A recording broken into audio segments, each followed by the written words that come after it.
December already, halfway through the month. I can't believe it's like the 17th today.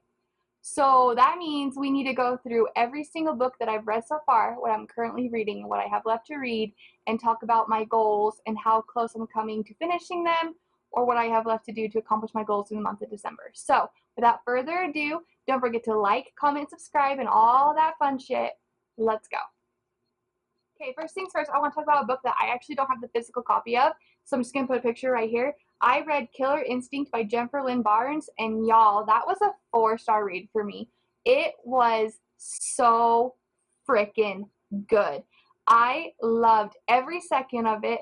The plot twist, oh my god, it got me good. It got me good. For the books that I have read that I have the physical copies of. First things first, The Hawthorne Legacy by Jennifer Lynn Barnes. This again was a 4-star read for me.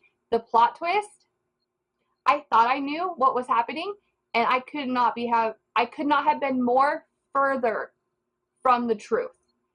Oh my goodness. And the way it ended, again, cliffhanger. I need to continue the series immediately. It was so freaking good. 4 stars. Next, you guys can't even see it.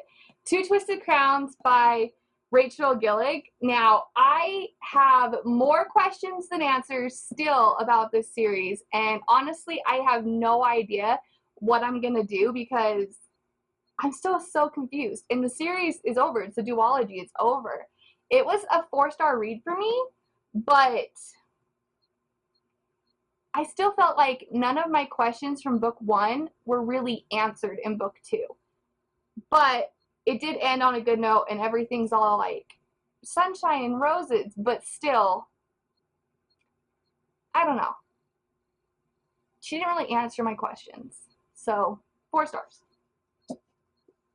This book I read literally in less than a day. I could not put it down.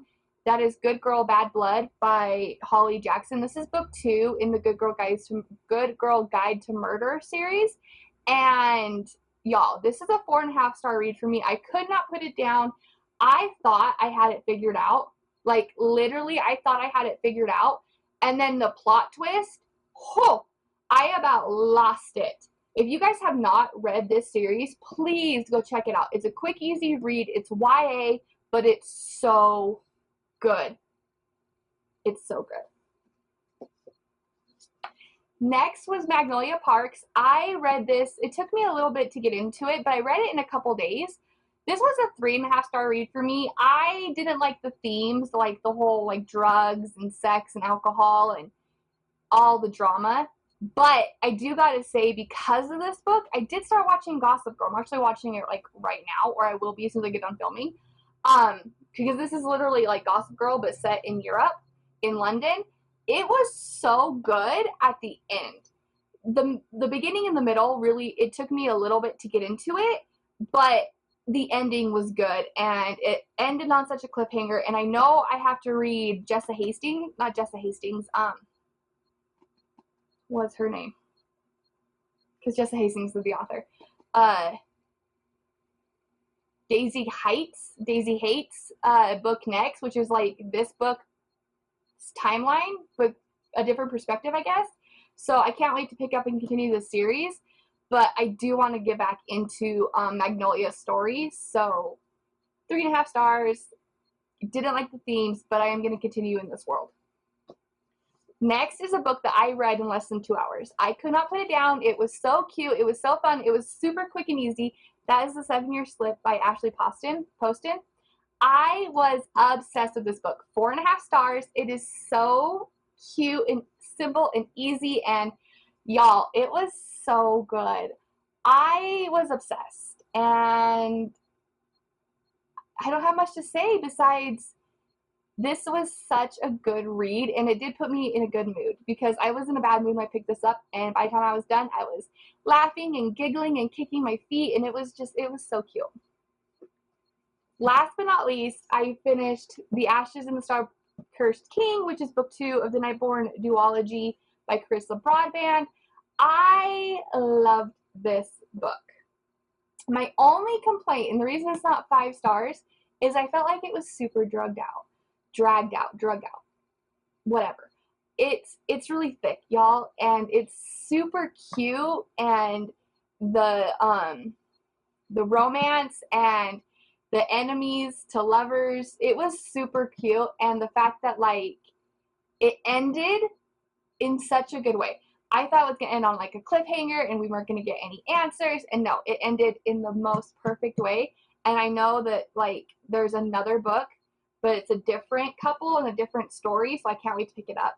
But okay, so I'm currently reading two books. I'm reading one on my Kindle and then one I'm reading the physical copy of.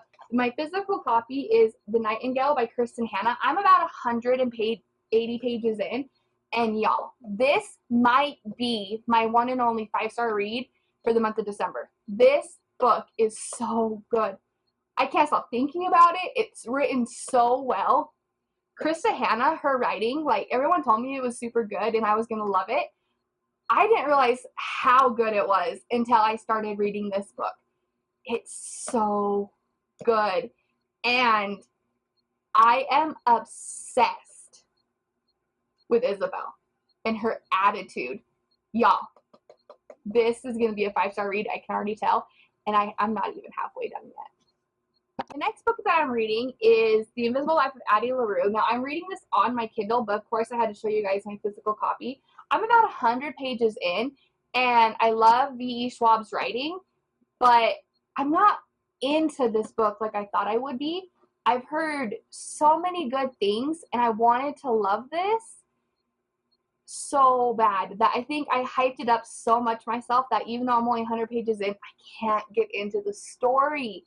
I can't relate with her character, and Adeline, she kind of annoys me, but I'm going to push through. I'm going to persevere. Maybe this will be a 5-star read. I'm hoping it will, because like I was hyping it up to be a 5-star read. So I'm hoping that it lives up to my expectations. If not, you know, oh well, but like everyone has hyped this book so much that like I feel like it has to be a 5-star read, and that if it's not, like I'm just going to be so let down. On the math, I have read 7 books. I am currently reading 2, so that's 9. That leaves me with 3 books for the month of December, and that is Caraval by Stephanie Garber, Light Lark by Alex Astor, and How My Neighbor Stole Christmas by Megan Quinn. I am so excited for those 3 books. The only one I'm kind of worried about is How My Neighbor Stole Christmas by Megan Quinn, because all of my favorite book talk creators have hated it. And normally when they hate something and I end up reading it, I end up hating it as well. And people are going to say, well, you're just copying them. No, like it actually isn't that good. So I hope I love it. I hope I'm not like, I hope I'm like not in the same category as everyone else and be like, oh, I hated it. No, I hope I love it. But Light Lark and Caraval, I'm so excited for. I've heard nothing but good things, and I can't wait to get into those worlds. But that's all I have left to read. This month has been such a good month, and I hope to finish my 2 books before this weekend. It's Tuesday today, so I'm hoping to finish Nightingale by tomorrow and Addie LaRue hopefully tonight. I'm going to really power through today to get it done so I can pick up How My Neighbor Stole Christmas before Christmas, which is next week. So I'm going to plan on that. I will see you guys at the end of the month to see how I did and if I finished all 12 books, and to tell you guys my big, like my reading goal for 2025, so look out for that video. My most anticipated reads of 2025, so look out for that video. I have so much good content coming, so don't forget, like I said earlier, to like, comment. Okay, y'all, so that is everything I have read, I'm currently reading, and that I have yet to read in the month of December. I hope you guys enjoyed this video. If you guys did, don't forget to smash that like button. It really does help my channel. And if you guys are new to me, don't forget to subscribe, and I will see you guys in my next one.